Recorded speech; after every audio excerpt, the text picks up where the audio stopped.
Movable chords.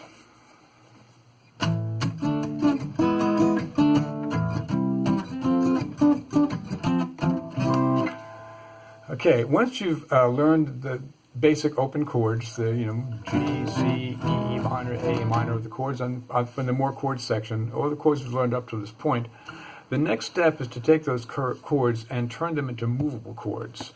And movable chords are one of the things that make guitar really unique. On a piano, if you play different chords, every time you play a different chord, you need to play different fingering.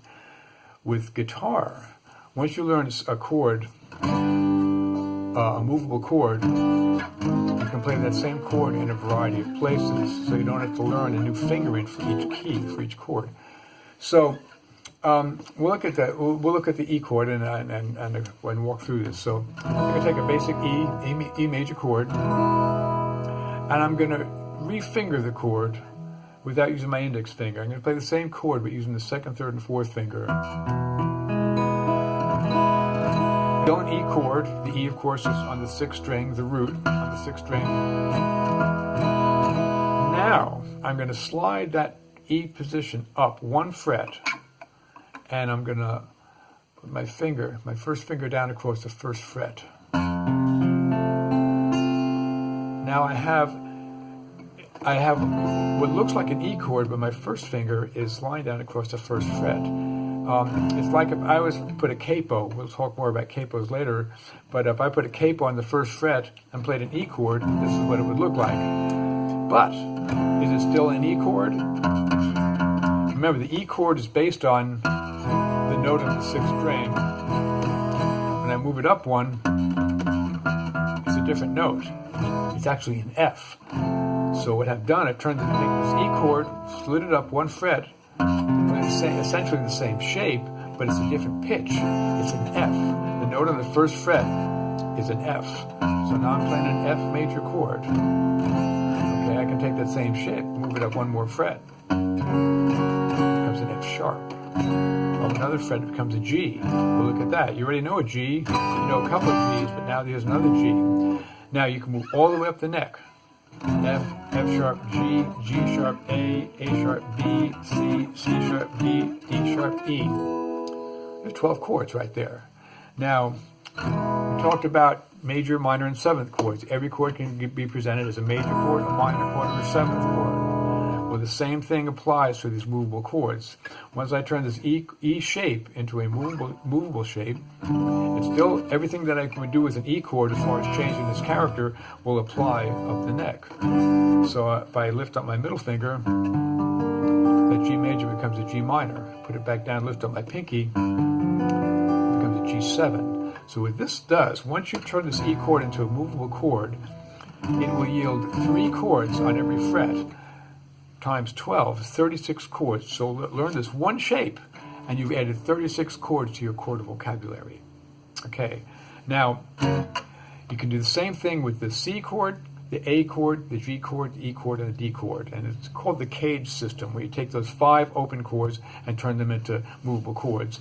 My book, Fear of Chords, explores this whole system of chords in depth, but we're going to look at 2 the most popular movable chords now. The first one, we just looked at, the E. The next one is the A. I take my A chord.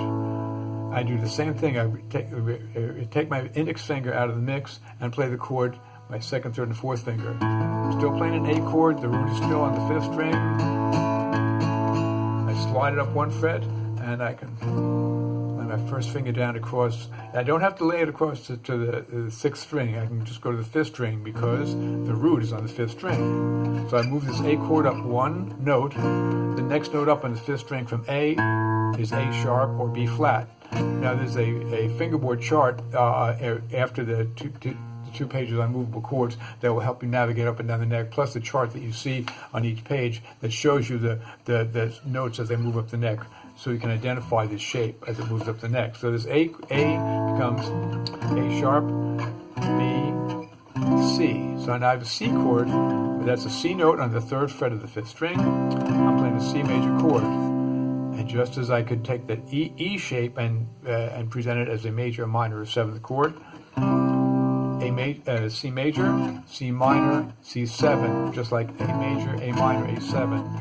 So there you've got 36 other new chords. So if you take the E chord and the A chord, turn them into movable chords, you have added 72 new chords to your vocabulary. And the value is it's that you can play a song in any key. And you can choose to play, here's an E, A, B, or I can go.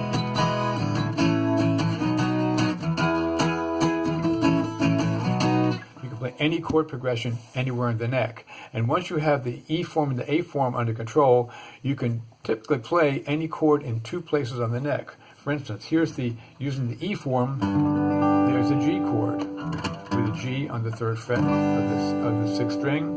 If I play the A form, I can play it on the 10th fret as of using the A form. Now, one other thing about the A form, you have a choice as far as how you finger it. You can use your 2nd, 3rd, and 4th finger across the 2nd, 3rd, and 4th string, or you can take your 3rd finger and kind of invert the joint like this.